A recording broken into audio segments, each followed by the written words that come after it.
नमस्कार मित्रांनो, राज्यातील सर्व दिव्यांग बांधवांसाठी हा व्हिडिओ अतिशय महत्त्वाचा असणार आहे. कारण दिव्यांग लाभार्थ्यांच्या माध्यमातून एकच प्रश्न विचारला जात होता, तो म्हणजे आमचे एप्रिल महिन्याचे पैसे आमच्या खात्यात कधी जमा होणार.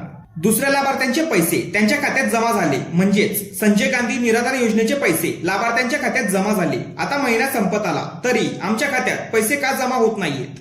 अशा अनेक पद्धतीचे प्रश्न लाभार्थ्यांच्या माध्यमातून विचारले जात होते. तर आता दिव्यांग लाभार्थ्यांची प्रतीक्षा आता संपलेली आहे.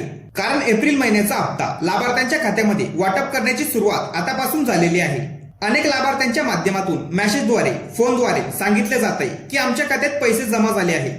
तर आता ज्या लाभार्थ्यांच्या खात्यामध्ये पैसे जमा झाले आहेत त्यांनी त्यांच्या तालुक्याचं नाव आणि त्यांनी त्यांच्या जिल्ह्याचं नाव कमेंट करून सांगायचे. इतर लाभार्थ्यांना ही माहिती समजली पाहिजे की कोणत्या जिल्ह्यात वाटप सुरू झालेलं आहे, कोणत्या तालुक्यात पैसे वाटप झाले आहेत. त्यामुळे ज्या लाभार्थ्यांच्या खात्यात पैसे जमा झाले आहेत त्या सर्वांनी कमेंट करून सांगायचे. तर टप्प्याटप्प्याने हे पैसे लाभार्थ्यांच्या खात्यात जमा होणार आहेत. तर अशा पद्धतीने एप्रिल महिन्याचा हप्ता म्हणजेच एप्रिल महिन्याचे पैसे दिव्यांग लाभार्थ्यांच्या खात्यात जमा होण्यास सुरुवात झालेली आहे. त्यामुळे महत्त्वपूर्ण हा व्हिडिओ राज्यातील सर्व दिव्यांग लाभार्थ्यांना शेअर करायचा आहे. आणि चॅनलवरती जर नवीन असाल तर चॅनलला सबस्क्राईब करा. अशाच महत्त्वपूर्ण माहितीसह व्हिडिओ आपल्या चॅनलवरती येत असतात.